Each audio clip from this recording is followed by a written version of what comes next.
xamee ne que dafa lancer plainte ak lancer recours. Collectif des spoliés. Le nécessaire a été fait, on a déposé. Hier encore, on a tenu une réunion et une conférence de presse. Okay. Mais sur le plan... Quelles sont les dernières décisions? Mais ça, c'est sur le plan collectif. Sur le plan individuel, moi, j'ai déposé mon propre recours, le recours de notre parti, Force Nouvelle Dimbali Sa Réew. Parce que suñu cas dafa am ay spécificités yoo xamee ne que ne lu ñu mën a corriger la ñu rattraper ko. Voilà. Léegi pour répondre à ta question sur la rencontre d'hier, rencontre bi a permis ce collectif, au début c'était une vingtaine de partis politiques ak de candidats qui étaient partis à la candidature. Tey yokku na ba ñu gis ne que ne c'est 41, donc c'est devenu la moitié pratiquement des candidats à la candidature. Chose inédite. Adja Fatou mooy mësul am au Sénégal un nombre aussi important de partis yoo xam ne que dañoo décider ne dañuy porter un contentieux électoral. Loolu bu amee rek mooy problème am na. C'est pas du question ay dañoo mer ci processus bi wala quelque chose comme ça déedéet dañ koy war a delloo constitutionnellement au fait qu'il s'agit de Sénégalais yoo xamee ne que ne dañu am des droits et ils risquent de ne pas exercer ce droit. Un droit qui parle de 900 000, c'est quand même énorme. Mais 902 000. Presque 1 million. Comme ça, pratiquement 1 million. C'est le chiffre parce que nous avons fait un décompte en salle hier. Bi ñu toogee ci biir salle bi ñun ñi fa nekkoon rek on a calculé plus de 440 000, plus de 442 000 exactement. ñoo xamee ne que ne c'est le même problème. Électeurs non identifiés dans le fichier. Alors que le Conseil constitutionnel, dans l'analyse, arrive à les identifier sur la base du prénom, nom, carte d'électeur. Après ñu ne la waaye date d'expiration après ñu ne dafa am benn erreur bu ndaw mais c'est quoi le but? Il y a l'esprit et la lettre. L'esprit mooy est-ce qu'ils sont identifiés? Faut su amee problème bu ndaw ñu considérer leen comme des électeurs. Mais le message qu'ils sont en train de dire te 442 on n'en tient pas compte. On te prend 9 candidats mooy ñoom Thione Niang ñoom Fadel Koné ñoom Madana Kane et cetera dund bi ñoom ñëpp nga ni leen taxañ leen seen clé doxul donc vous n'avez pas droit au chapitre. Il n'y a pas de PV. Il n'y a pas de principe de contradiction. Am na ñu ñuy génne pratiquement manu militaire yi dans la salle. Mais loolu mënuñu ko rafetlu fii suñu démocratie tollu démocratie bi dafa nekk en souffrance au Sénégal loolu il faut ñu décrier ko on a trop laissé faire. Kon le processus est saboté bokk nga ci ñuy wax loolu. Mais le processus est plus que saboté. Moi, j'irai même plus loin. Je dis c'est un hold-up électoral qui est en train de s'organiser sous nos yeux. Ah oui. Il faut nous poser les bons mots. Tout ce qui se passe depuis 2 mois n'augure rien de bon au Sénégal. Looy ragal. Il fine li ñëpp di ragal xam nga dañuy wax prétexte et contexte. Lii xew ni da nga koy inscrire ci benn prétexte. Nous sommes tous républicains. Nous avons la République chevillée au corps dañu bëgg Sénégal moo tax ñu jóg ne war nañu défendre le Sénégal et les Sénégalais tey boo jëlee maanaam de géej gi à géej gi l'Afrique est coupée en 2 du Soudan nga avancer jusqu'au Niger jusqu'au Tchad jusqu'au Niger jusqu'au Mali nga wàcc tuuti rek jusqu'en Guinée l'Afrique boo xoolee est totalement coupée en 2 parce que l'armée a pris le pouvoir dans l'ensemble de ces pays. Élection yi di ñëw ñaan ñu ko yàlla premier tour mën na am deuxième tour mën na am ba président bi falu wala ki ñu fi teg mu toog ba pare troisième tour am fi. mooy la jombul ñeneen coup d'état. Et c'est un risque. On a vu ce qui s'est passé en Guinée. On a vu ce qui s'est passé également au Gabon. Président dem na ba ñu fal ko ba mu toog mu foog ne moo ci nekk.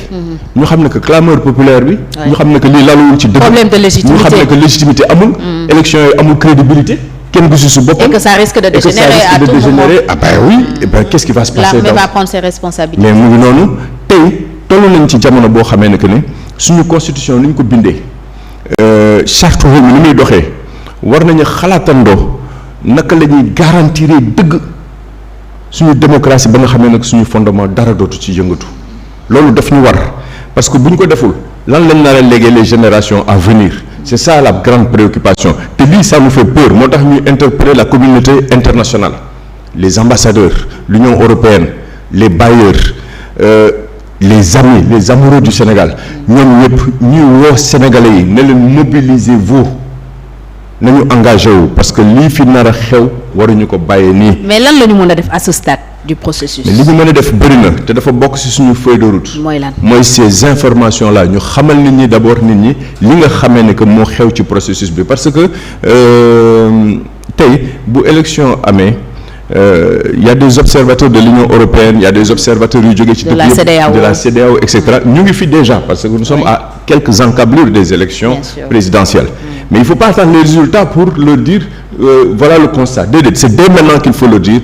On doit corriger donc li ñuy wax mooy conseil constitutionnel na delloo candidats yi seen àq ak yelleef bu fekkee ne dafa am ay manipulation yoo xamee ne que informaticiens yi def nañ ko logiciel boobu ñu utiliser ñun gisuñu ko.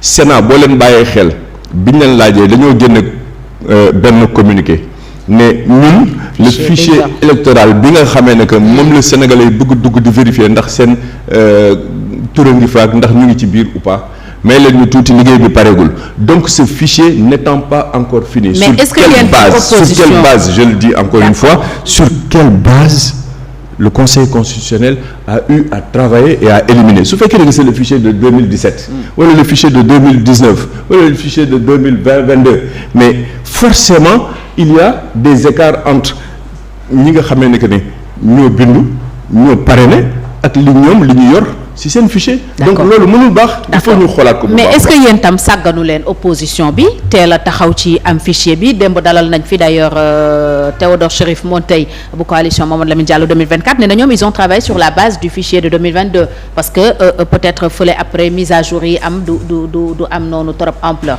est-ce que def ngeen loolu wala yéen da ngeen a toog rek naan nañu jox fichier bi nañ jox fichier parce que c'est à 15 jours de l'élection je pense si ngeen di am fichier bi. waaw c'est un processus. pour montrer rek les reculs extraordinaires yi nga xamee ne que ne moo fi am. c'est pas la première fois ay élection ñu organiser ko fii. on a vu que bu fekkee ne que ne le pouvoir était animé d'intentions claires ñu bëgg def des élections yoo xam ne que dafay am toutes les garanties. de transparence de liberté d'inclusivité. mais ils n'ont pas fait parce que tey jii nii Sénégalais bu nekk am nga droit rek yow tapé ne est-ce que maa ngi ci fichier bi. ba heure bii ñuy wax nii yow mënuloo ko man mënuma ko keneen mënu ko parce que dañ leen ne boo fa nekkul dañ leen ne ñun pareeguñu. après ñu ne ci condition yooyu noonu Sénat bi nga xamee ne que c'est dans ses attributions c'est dans ses prérogatives de s'assurer que le fichier aujourd'hui c'est un fichier auditable c'est un fichier fiable fichier boobu noonu mënuñu wax ne que ne conseil constitutionnel moom la ci liggéey. on peut en déduire que duñu am élection yu leer alors. mais dafay discréditer ndax day leer du leer boobu beneen affaire la encore mais dès l'instant fi ñu toll nii dañuy xool. ak xam na ne que ne processus bi nu mu nekk di tëddee nii normalul sur quelle base logiciel boobu xam nga affaire bi informatique dafa doy waar boo bëggee dugal ay script ci biir logiciel SQL affaire yu xaw ma noonu clé bi bu ñëwee numéro bi bu ñëwee sàngam mi dafa am yoo xam ne que dafa tëy xel damay jël par exemple Assome Diatta man maa ngi wax on a 27000 yoo xam ne que électeurs parrain non identifiés elle en a 40000 bi ñu toogee di ko laaj borom këram démb koo xamee ni que ne candidat la woon ci élection yi weesu. gisuñu ko ci fichier bi ñu am beneen candidat mooy le cas zéro même le professeur Mary Teuw Niane Mohamed Ben Diop c'était le premier cas c'est le cas zéro professeur Mary Teuw Niane c'est le cas 2 c'est le cas 1 ils ne sont mais loolu lan lay niru alors sur quelle base ñooñu bi ñu demee DG lañ leen jox donc ay fiches de parrainage ak sur quelle base lañ ne donc kii te nga xam ne binduwul Ousmane Sonko pour ne pas le citer. c'est là où j'allais en venir. ñu ne kon moom amul droit ñu jox ko alors que ñoo xam ne que dañu nekkuñu ci fichier bi ñu considérer leen comme cela waaw donc kon y a un problème tey entre ce que fait DGE Sénat ak Conseil constitutionnel c'est trois institutions yoo xam ne c'est des institutions fortes de notre République et qui sont garants de nos droits et de nos libertés. da nga njort ne ku nekk ci institution yooyu dafa yore fichier woo. mais ñooñu dañu war a dialoguer dañu war a harmoniser seen position. parce que ñooy garantir le processus électoral. et foofu am na loo xamee ne que divergence la ci ñetti institutions yi et je le rappelle le Conseil constitutionnel c'est la clé de voûte de nos institutions. maanaam yow sa xel sax day tey boo ne da ngay dem foofu ne da nga fay porter recours wala amul dara ci kaw. requête ñaan njëkk nga fa mën a def.